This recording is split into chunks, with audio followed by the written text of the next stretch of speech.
되었노라. 아멘. 오늘 본문 말씀을 가지고 하나님의 권속으로 지어져가는 공동체, 이런 제목으로 함께 은혜를 나누고자 합니다. 함께 하실까요? 하나님의 권속으로 지어져가는 공동체. 하나님께서 우리 한 사람 한 사람, 여러분 한 사람 한 사람을 굉장히 사랑하시는 거 아시죠?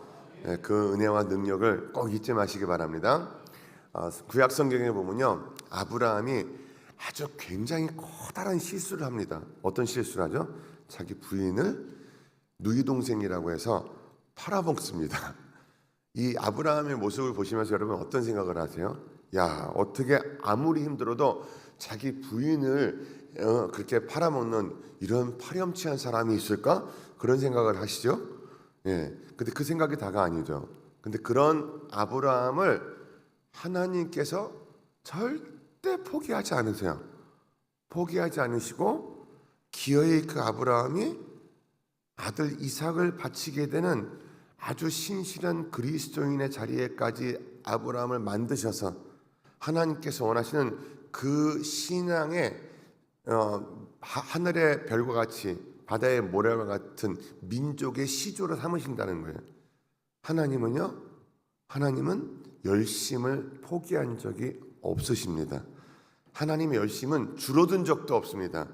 하나님의 계획은 결코 좌절되거나 실망된 적도 없습니다. 우리 같으면요, 아브라함 같은 자녀가 있으면 야, 정말 실망을 해서 예전에 어른들은요, 호적에서 파버린다 그러잖아요. 근데 하나님은 그러지 않으십니다. 하나님은 자녀를 포기한 적이 없으십니다. 우리를 포기한 적이 없으십니다. 우리를 향한 하나님의 계획은 결코 좌절되거나 실망되지 않을 것입니다. 결국 우리는 하나님의 자녀로서의 거듭남이 있을 것이고 천국까지 가는 길에 하나님이 온전하게 인도해 주실 것을 믿으시길 바랍니다. 어디까지요? 아브라함아, 내가 너의 믿음을 보았으니, 이런 자리까지 우리는 늘 이끌어져 간다는 것을 잊지 말아야 된다는 것이죠. 그래서 이 은혜가 늘 충만해야 되는데요. 지금 에베소서를 쓴 사람은 바울이죠. 바울이에요. 여러분 성경을 보실 때마다 성경의 저자가 이 책을 왜 썼는가, 저자의 의도를 늘 기억하고 있어야 됩니다. 에베소서는 왜 썼냐?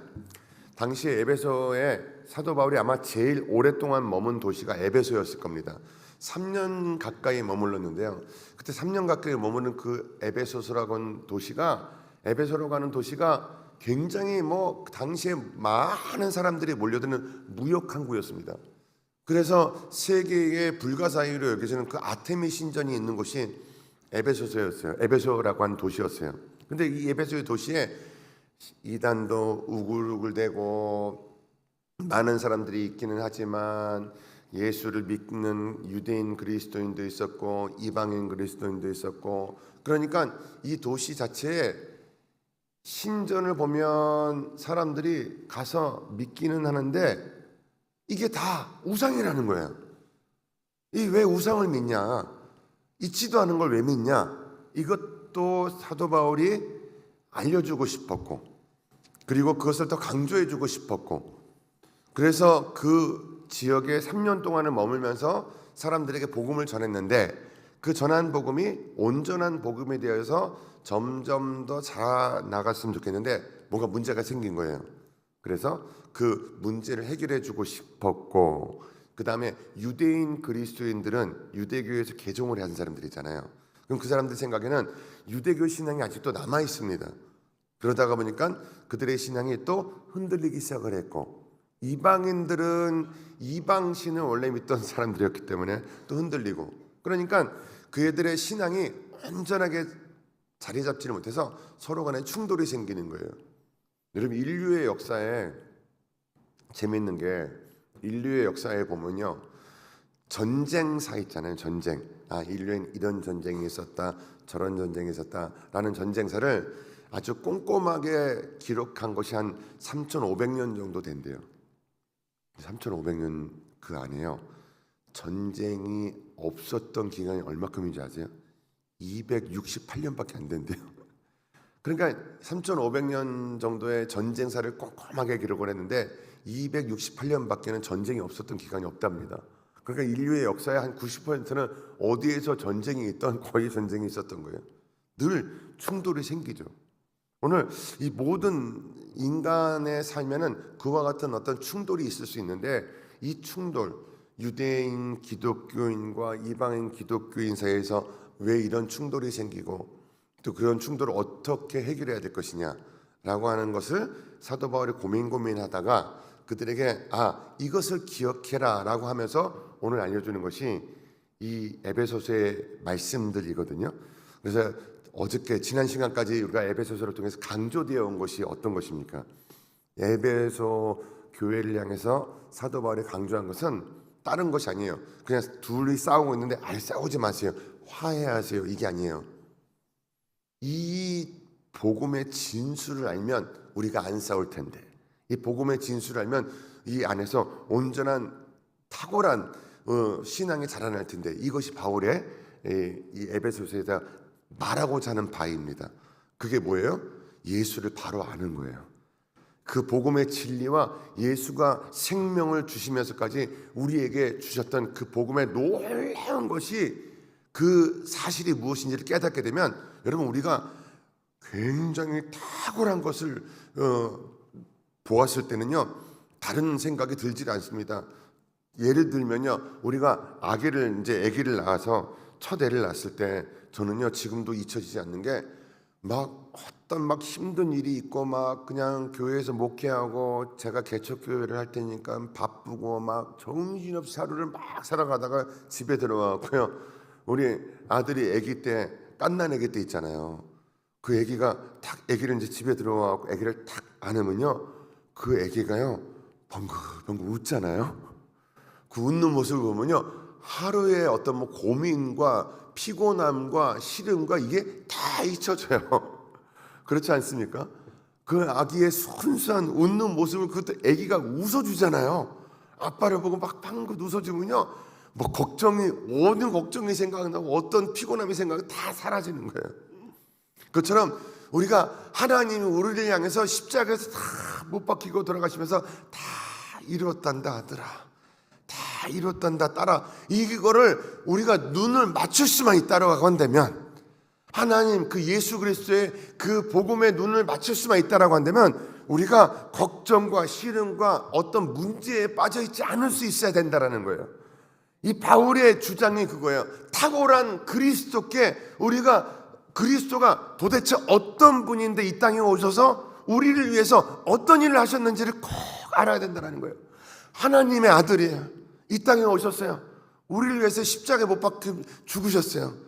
그러면서 말씀하신 거예요. 2000년 전에 우리들의 걱정과 고민과 시름과 문제와 분쟁과 다툼과 분노와 모든 문제는 다 내가 여기 못 박고 돌아간다.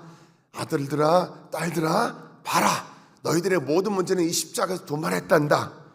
이것을 말씀해 주셨다는 거예요. 여러분, 이 음성을 들으시길 바랍니다. 여러분의 마음 가운데, 가슴 가운데 가슴에 뜀이 있어야 됩니다. 자, 그래서 그런 말씀으로서 우리들을 다시 한번 재규정해 주시는 거예요. 너네들의 정체성은 이런 정체성이다 라고 말씀해 주시는 거예요. 자, 그래서 세 가지를 볼게요. 첫째는 뭐냐면, 나그네에서 하나님의 권속으로 이렇게 됐다라는 겁니다. 오늘 이 말씀에 보면, 나그네였던 너희가, 자 19절부터 제가 읽어드릴게요. 그러므로 이제부터 너희는 외인도 아니요 나그네도 아니요 오직 성도들과 동일한 시민이요 하나님의 권속이라. 이 개념이 네 가지가 나오죠. 외인, 나그네, 시민, 권속. 외인은 뭡니까? 울타리에 밖에 있는 사람이에요. 나그네는 뭐예요? 잠시 거주하긴 하지만 시민권이 없는 이방인이죠.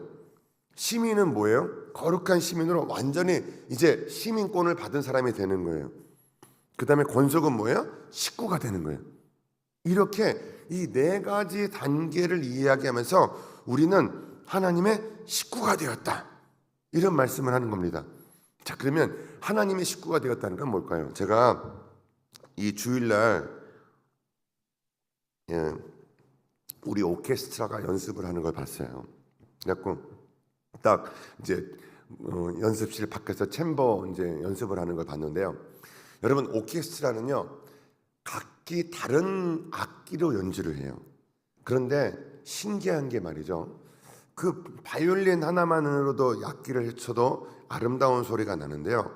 그 바이올린을 아름다운 소리를 가르치고 첼로를 아름다운 소리를 가르치고 오보를 아름다운 소리를 가르친단 말이에요.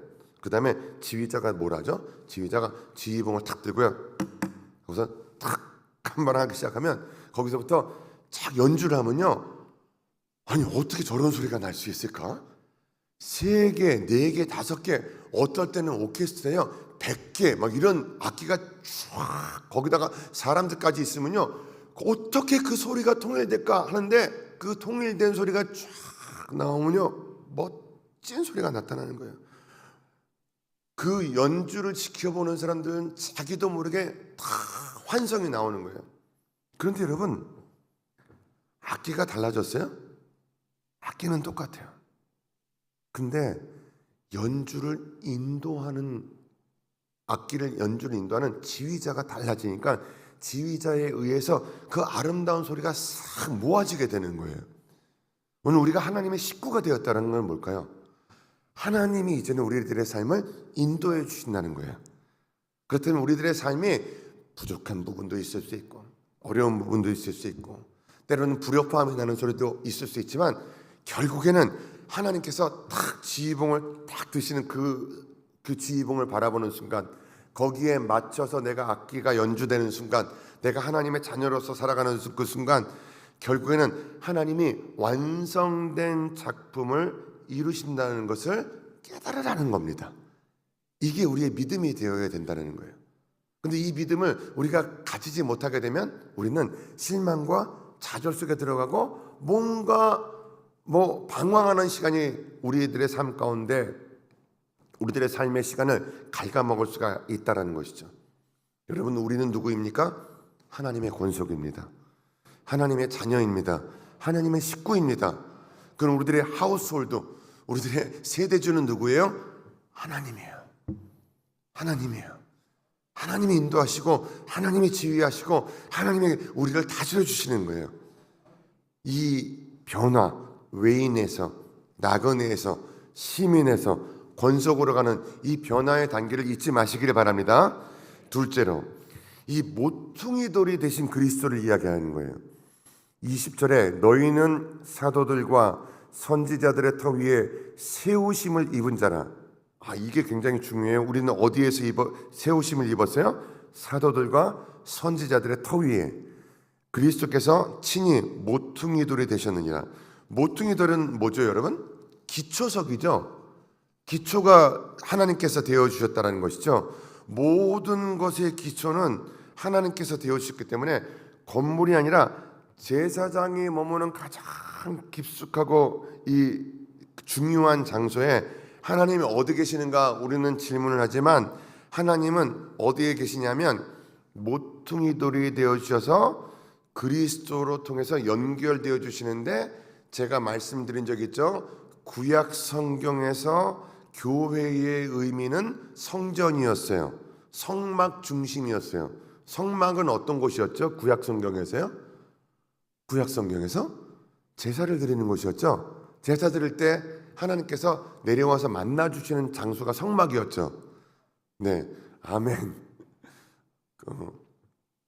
한 분만 아멘을 하셔서 그 구약 성경은 이제 그런 곳이었어요. 그래서 구약 성경에 제사장들이 성소에서 지성소로 들어갈 때는 끈을 묶고 들어갔다. 그래서 그 모든 백성들의 죄를 가지고 들어가서 용서함을 받으면 이제 그 지성소에서 제사장이 나올 수 있었고 못 나오면 기절한 적도 있었고 죽은 사람도 있었고 그래서 끈을 묶고 들어갔다 이런 그런 이야기도 우리가 좀 들은 적이 있습니다. 그만큼 구약 성경에서는 하나님을 만나는 장소로서 성전이 딱 정해져 있었고 그 지성소 성소가 있었고 그 성막이 점점 발전돼 갖고 이제 예루살렘 성전까지 가는 어떤 장소 건물의 의미가 많았다라고 말씀을 드렸어요. 그런데 신약 성경에서 교회라고 하는 의미는 어떤 의미냐면 베드로가 예수님이 너는 나를 누구라고 하냐 했을 때 베드로가 뭐라고 이야기했죠?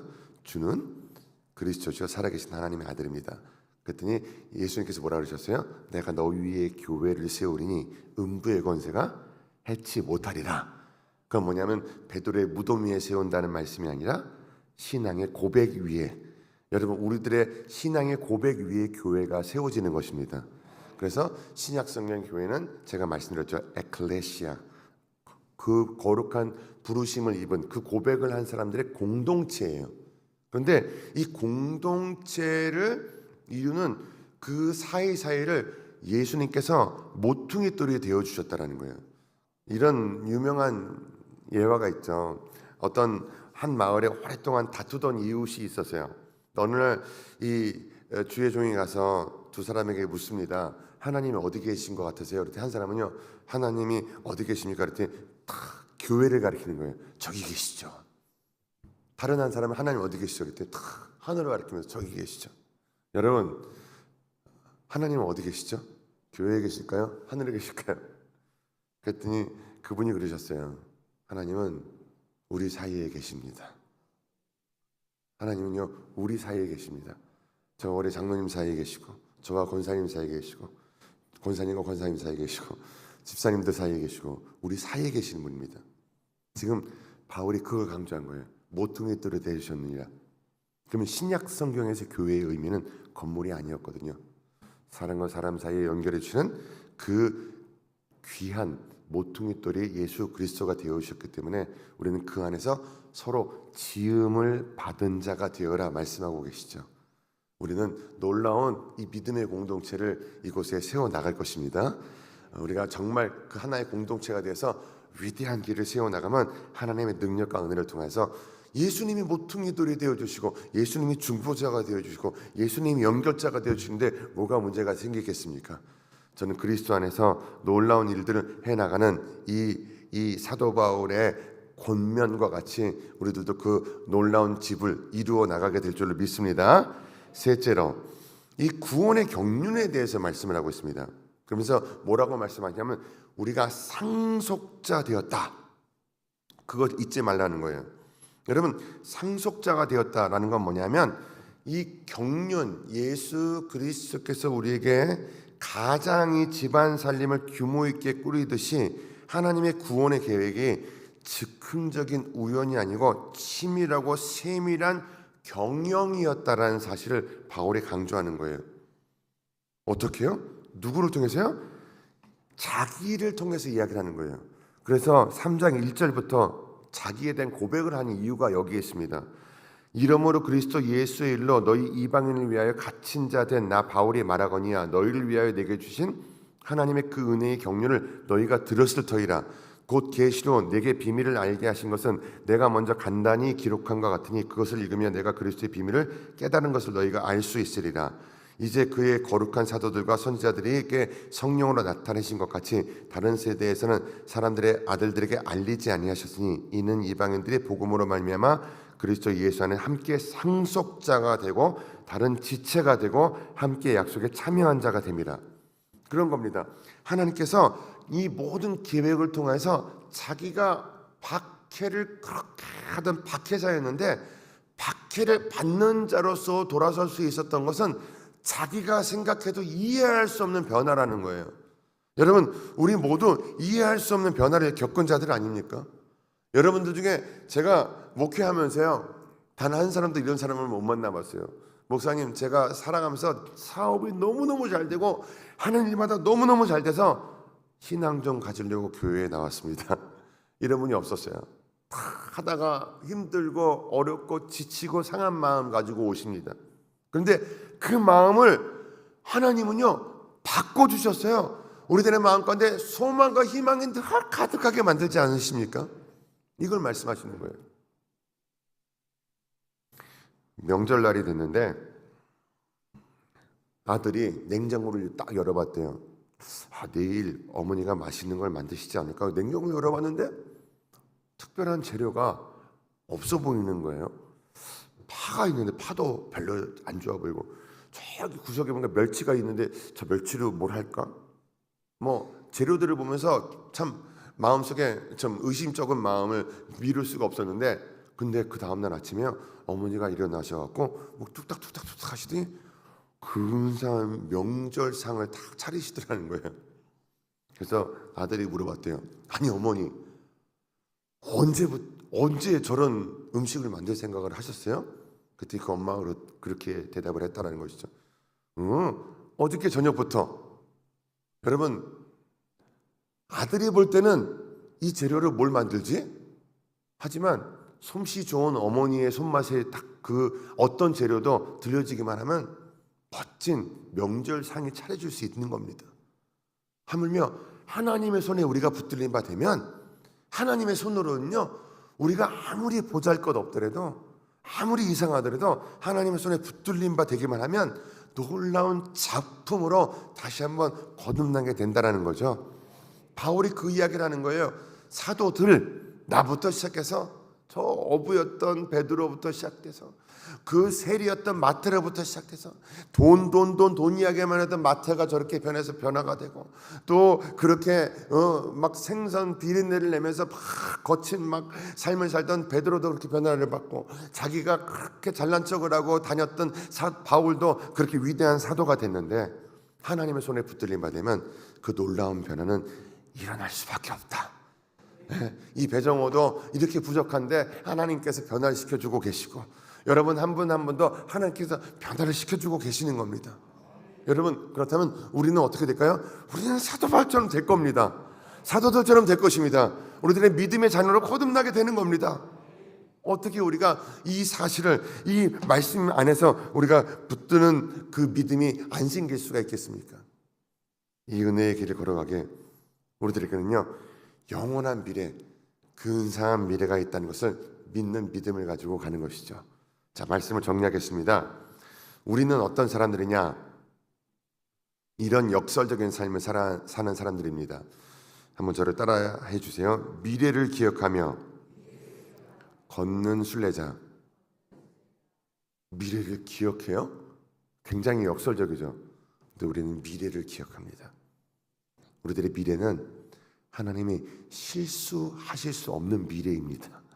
우리들의 미래는 완벽한 미래입니다. 지금 조금 힘들고 어렵더라도 우리는 걱정하지 않고 근심하지 않고 갈 수 있는 것은 하나님의 손이 우리들의 모든 순간에 다 들어와서 함께 하신다는 사실을 믿기 때문에 그런 것입니다. 이 소설 모비딕에는요, 그 항해를 하는 모비딕을 쭉 이야기하는 화자가 있어요. 그 모비딕은 누군가가 이렇게 기억하면서 그거를 쫙 써나가는 소설이거든요. 모비딕 아시죠? 그 고래 잡는 그 소설이요. 근데 거기에 그 주인공은 이렇게 선언을 해요. 자신은 대접받는 손님이나 지휘하는 선장이 아니라 기꺼이 일하는 선원으로서 그 배에 올라타겠다. 그렇습니다. 우리 역시 하나님의 자녀로 부름을 받은 자들입니다. 구원의 감격이 있기 때문에 기꺼이 하나님께서 이끄시는 그 배에 올라탄 사람들입니다. 왜요? 우리는 부르심을 받았기 때문에, 일꾼으로 부르심을 받았기 때문에, 사명자로 부르심을 받았기 때문에 주저함 없이 기꺼이 올라타는 것입니다. 그래서 우리는 여러분, 내 안에 적대감과 모든 잘못된 생각을 그리스도의 사랑으로 녹여내리고, 그리고 나 홀로 거룩한 것이 아니라 함께 지어져 가는 아름다운 공동체를 만들어 나가는 사람들인 것입니다. 우리 모두를 통해서 이곳에, 이 시흥에, 이 세상에서 가장 아름다운 공동체가 지어질 것입니다. 하나님의 뜻이 이루어진 그 천국의 모습이 이곳에서 다 모형으로 만들어지는 놀라운 역사가 이루어지는 그 꿈을 하나님께서 펼치고자 우리를 불러주셨습니다. 그 꿈을 아주 훌륭하게 이루어 나가는 우리 모두가 될 수 있게 되기를 바랍니다.